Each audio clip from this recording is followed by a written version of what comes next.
Tell me a story that makes sense. But what I'm most interested in is how a guy who was, by all appearances, a pretty normal kid, wound up murdering a stranger just a couple years later. Like, he was radicalized. Okay, walk me through that. You know, do I have confidence we're going to get that? Zero. It's my country, my government. I want to trust the FBI. There's no reason to trust the FBI at all. But the institution of the FBI, no one's really been fired from FBI, by the way. Tucker Carlson just revealed who he believes assassinated Charlie Kirk. And in this clip, he gets into some of the things that he doubts regarding the FBI's story and narrative about this killing, and also what this says about the lack of trust and the loss of trust from America's three-letter agencies with the American populace. So let's get right into it. Please like the video and subscribe to the channel. It bothers me a lot, and I know it bother you too, and I know that you probably don't sleep because you think about this stuff. Who killed Charlie Kirk? I mean, there's a man in custody. I've really tried not to publicly speculate or say anything that I can't prove. And you shouldn't. That's smart. I love Charlie, and I talked to his wife this morning. I love his wife, Erica, and I don't want to make it worse. So the guy's in custody. It's a very weird story. I will also say, having been a police reporter and covered a lot of crimes, that all crimes are pretty weird. You know, the farther you dig, there are always anomalies, things that don't make sense, witnesses who saw something completely different. You know, just any human experience, if it has multiple vantage points, is hard to reconstruct. That said, you know, they're going to need to do a real investigation on this. And here's all I'll say. If the FBI and the authorities in Utah end this investigation by declaring Tyler Robinson a lone gunman with no accomplices whatsoever, without having done, you know, a truly exhaustive investigation, you know, sort of like the one they did into January 6th. Right. That will not be adequate. That will not be acceptable. And I think that they will risk further fracturing the United States. Yeah, totally reasonable viewpoint, regardless of where you stand on who actually killed Charlie. I think that's right. I mean, I've said this in many videos, but the loss of trust in the FBI and the CIA, for that matter, and the entire deep state apparatus is not the fault of conspiracy theorists, right? Those who the regime calls names to try to get away from arguing their case, why, you know, you should trust us. It is the fault of the FBI and the CIA, and again, the entire deep state apparatus, because they've led us astray on so many things. Russiagate, the Hunter Biden laptop story, the COVID regime madness where totalitarianism was brought to the American doorstep in a way that we've never experienced in our lifetimes. In Ukraine and the Israel first mentality, all of these things lead Americans not to trust them. The Epstein cover-up especially so. So I think this is a reasonable vantage point on Tucker's part. You know, we should expect a more coherent narrative and to be given better explanations. Now, will the feds release that during trial? Hopefully so, but there are a lot of holes in the, you know, the Fed narrative right now, and I think Tucker's doing a good job in handling this. Along the lines of people who believe the story or want to believe the story, and those who, you know, just don't find it an adequate explanation. So I hate even to say that could happen, because, you know, it's my country, my government. I want to trust the FBI. There's no reason to trust the FBI at all. At all. I mean, they've been caught acting in bad faith and conducting what I consider crimes so many times, lying so many times, that I think it's, at this point, especially since my friend who was assassinated, I think it's fair to demand a real investigation with a lot of transparency. And if they say, oh, we can't say that because we don't want to prejudice the jury, or, you know, it's going to affect the prosecution, that's not a good answer. Tell me what happened. I'm particularly interested in, you know, of course, all the practical details. There's no videotape of this guy getting on the roof. There's no videotape of him bringing the gun on the roof. It's not clear he brought the gun off the roof. Just a correction there. Apparently they do have video of him carrying the gun onto the roof. Now, you know, it's apparently disassembled in his backpack where you have the barrel disconnected from the stock. And I've looked at this gun after, you know, some commenters. It's basically 2 bolts in the bottom where you can assemble it. They're going with the narrative that he assembled it on the roof after originally going on a narrative where, you know, He assembled it, then disassembled it, then assembled it again before they left it in the woods. You know, that's nonsense, and that's an inconsistency right there. That's pretty glaring. But apparently they do have video of him going up on the roof. That was the video that apparently, you know, his mother talked to his father on the basis of, hey, this looks like our kid. The father agreed, got a family friend involved, and then that's when, you know, they went forward. He got taken to the police station and turned in.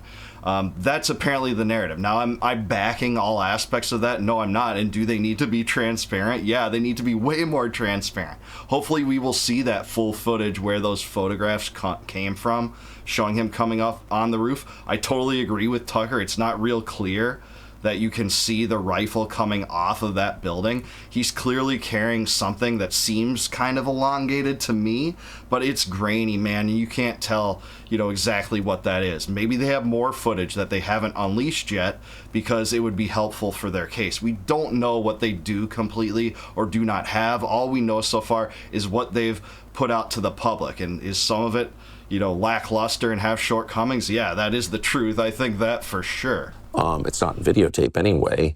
So I'm interested in, like, how did he get away, for example? Who was this guy, Zin in the front row? George Zinn, yeah. Why would anyone What is that? Is that connected? Like, I mean, that's the most interesting element to me, and it seems like it's being so overshadowed by so many people. I'm glad he mentioned George Zinn, the decoy that charged, you know, forward to say, hey, I shot Charlie Kirk. And then when taken to the police department, he got released, I think, 6 hours later, and he said, after he said, I only said that so I could help the true killer escape. He literally admitted to a conspiracy, and they didn't seem to have any interest in that, to investigate that or a connection. Now, I haven't seen a good connection point made between Zinn and this kid, but at the same time, that's very interesting. And to just do away with that, to memory hole that aspect of this, is weird to me. I'm glad that Tucker's thinking about that too. tell me a story that makes sense. But what I'm most interested in is how a guy who was, by all appearances, a pretty normal kid, wound up murdering a stranger just a couple years later. Like, he was radicalized. Okay, walk me through that. Tell me exactly how that happened. I think we're owed that. You know, do I have confidence we're going to get that? Zero. Not because I'm not attacking Kash Patel. I'm not attacking anybody specifically. Yeah, I feel sorry for them. I know exactly. I do too, and I know for a fact, because I have been, you know, trying to learn all that I can. Yeah, I can't blame him. I don't think we're going to get that either, especially after the Butler assassination attempt on Trump, where nothing about Matthew Thomas Crooks has really been leaked out. They say he had virtually no social media presence whatsoever, wasn't political in any way. We know he was in a BlackRock commercial. That fact is weird. But there's just, like, no information on this guy. And that's super weird, and we're kind of getting the same thing on this. Maybe they'll unleash more info during trial. What we have is limited to the text messages where he said, you know, he killed Charlie Kirk because he just spewed too much hate, and there was some clues from his Instagram showing that, you know, yeah, he was in a relationship with this guy he lived with, but not much more other than that, man. They're under enormous pressure, for sure. But the institution of the FBI, no one's really been fired from FBI, by the way.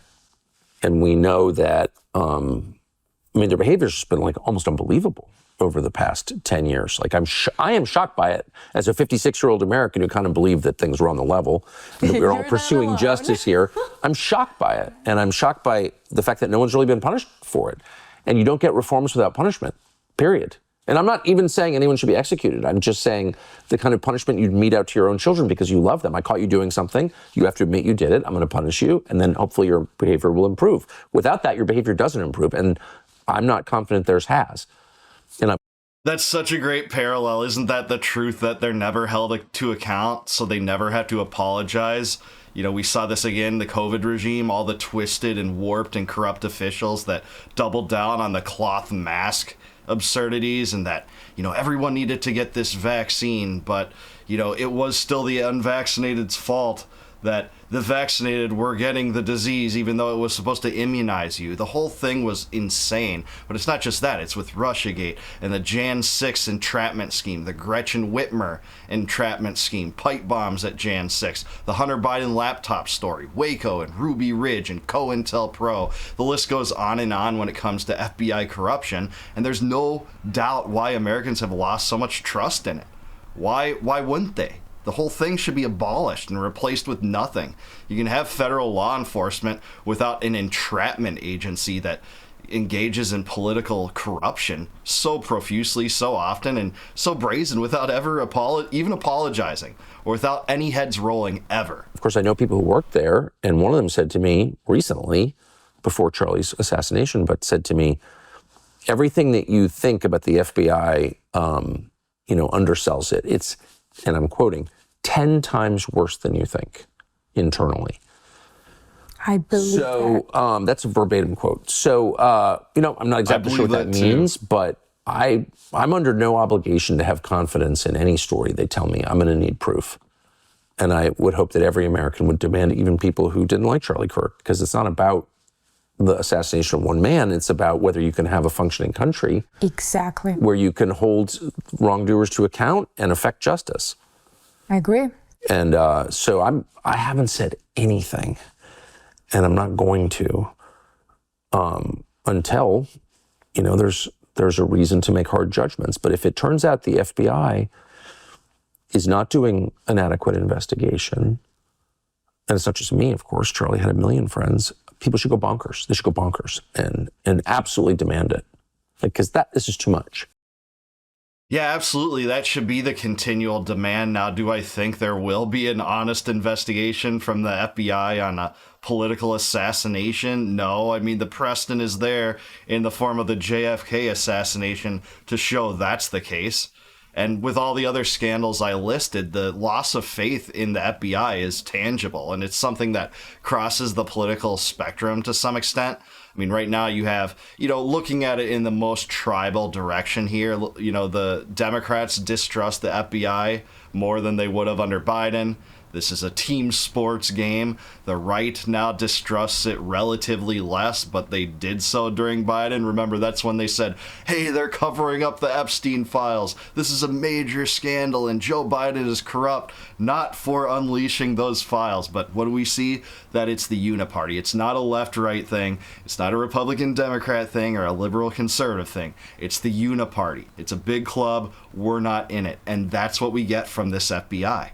And I don't think we'll ever get plausible answers. And if dissidents can agree on that, even if they don't agree on the exact details of this crime, that's a good thing in my mind. I mean, we need to do what we can to undermine any remaining semblance of legitimacy of the FBI and people's, favored opinions toward the FBI to the extent that they still exist. I'm glad that they mostly don't seem to exist, right?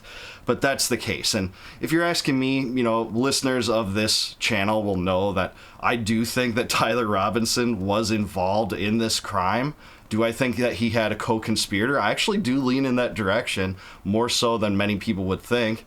But that doesn't mean that I'm not open to actually getting to the bottom of this, looking into every angle. We've tried to explore a lot of them on this show. I think some of them are more interesting than others. We all prioritize those things differently. Candace Owens is the same with her side of the investigation. And, if your theory on this crime or this narrative or what the FBI is hiding from us differs, 1% from another dissident, you're just going to get called controlled opposition. You're part of it. You're part of the cover-up. A lot of us content creators have heard that. It always kind of makes me laugh, and it's pretty comical in a way. But again, I think the thing that's at the heart of the story that dissidents can align on is the fact that the FBI isn't worth trusting. That even if you generally agree with some of the narrative, the things that you don't agree should be pointed out, and especially the lack of the transparency. And I have no doubt that Tucker's source is telling the truth, that the FBI is 10 times more corrupt than you think it is.